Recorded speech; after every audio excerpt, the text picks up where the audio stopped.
Iran इस समय ऐतिहासिक संकट और तनाव के बीच जूझ रहा है, जहां देश भर में विरोध प्रदर्शन 7वें दिन भी लगातार जारी है। शुरुआत राजधानी तेहरान से हुई थी, लेकिन अभी प्रदर्शन कराज, हमदान, इस्फहान, सिराज, यशद, करमानशाह और सिस्तान बलूचिस्तान जैसे कई शहरों में फैल चुके हैं। लोग बढ़ती महंगाई, गिरती मुद्रा, खराब अर्थव्यवस्था और पानी की कमी के खिलाफ सड़कों पर उतर रहे हैं। वहीं सुरक्षा बलों की कार्रवाई और आंसू गैस का इस्तेमाल हालात को और भड़का रहा है। प्रदर्शनकारियों के अंतिम संस्कार में खामेनेई मुर्दाबाद और शाह वापस लौटेंगे जैसे नारे गूंज रहे हैं, जो ये दिखाता है कि लोग सिर्फ आर्थिक मुश्किलों से ही नहीं बल्कि राजनीतिक और सामाजिक असंतोष से भी परेशान हैं। सिस्तान बलूचिस्तान की राजधानी ज़हीदान में तो हजारों लोग नमाज के बाद सीधे सड़कों पर उतर आए और सर्वोच्च नेता अयातुल्लाह अली खामेनेई के खिलाफ खुला विरोध प्रदर्शन किया। प्रदर्शनकारियों ने पुलिस स्टेशनों और वासिज मुख्यालयों पर हमला किया, कासिम सुलेमानी की मूर्तियां चलाई और निर्वासित युवराज रजा पहलवी के नेतृत्व में राजशाही की वापसी का समर्थन भी किया। अमेरिकी राष्ट्रपति डोनाल्ड ट्रंप ने हालात में और आग लगा दी। उन्होंने चेतावनी दी कि अगर प्रदर्शनकारियों की मौत होती है तो अमेरिका पूरी तरह तैयार है और कार्रवाई कर सकता है। ट्रंप ने कहा कि अमेरिका लॉक्ड एंड लोडेड है, जिसके बाद ईरान ने तुरंत विरोध जताया और कहा कि अमेरिका के बयान भड़काऊ है और ईरान की संप्रभुता पर हमला है। ईरान ने संयुक्त राष्ट्र से भी अमेरिका के खिलाफ सख्त कदम उठाने की मांग की। ईरान के स्थायी प्रतिनिधि अमीर सईद इरावनी ने यूएन महासचिव और सुरक्षा परिषद को पत्र लिखा कि किसी देश के अंदरूनी हालात में दखल देना और भारी दबाव बनाना पूरी तरह गलत है और इसका असर सिर्फ ईरान नहीं बल्कि पूरे मध्य पूर्व और विश्व स्तर पर पड़ेगा।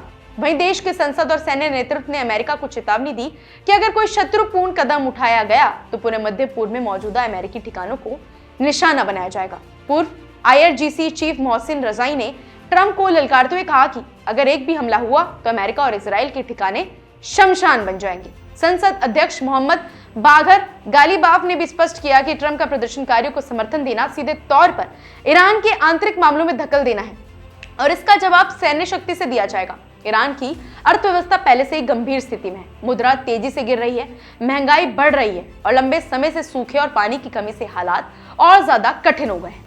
तेहरान जैसे बड़े शहर में करीब 1 करोड़ लोग रहते हैं जो रोजमर्रा की जरूरतों के लिए संघर्ष कर रहे हैं। प्रदर्शनकारियों में दुकानदार, छात्र, मजदूर और आम नागरिक शामिल हैं, जिन्होंने ग्रैंड बाजार में हड़ताल शुरू कर दी थी क्योंकि ईरानी रियाल अमेरिकी डॉलर के मुकाबले रिकॉर्ड निचले स्तर पर पहुंच गया था।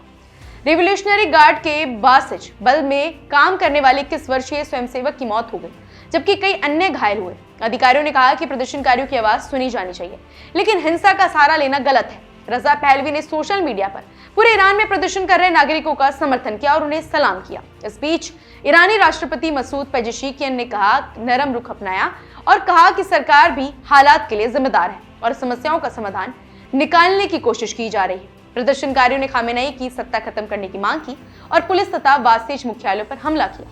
सुरक्षा बलों की कार्रवाई, अमेरिका की चेतावनी और देश की बिगड़ती अर्थव्यवस्था ने मिलकर पूरे देश को संकट में डाल दिया है। इस समय ईरान का पूरा परिदृश्य आर्थिक, राजनीतिक और सामाजिक चुनौतियों से घिरा हुआ है और अगर हालात ऐसे ही बने रहे तो इसका असर केवल ईरान पर नहीं बल्कि पूरे मध्य पूर्व और वैश्विक राजनीति पर भी पड़ सकता है। ऐसे समय में हर कोई सोच रहा है कि आगे क्या होगा, कि सरकार और अंतर्राष्ट्रीय ताकतें मिलकर समाधान निकाल पाएंगी या हालात और ज्यादा भड़केंगे और ये संकट कब तक खत्म होगा, ये सवाल सबके मन में है।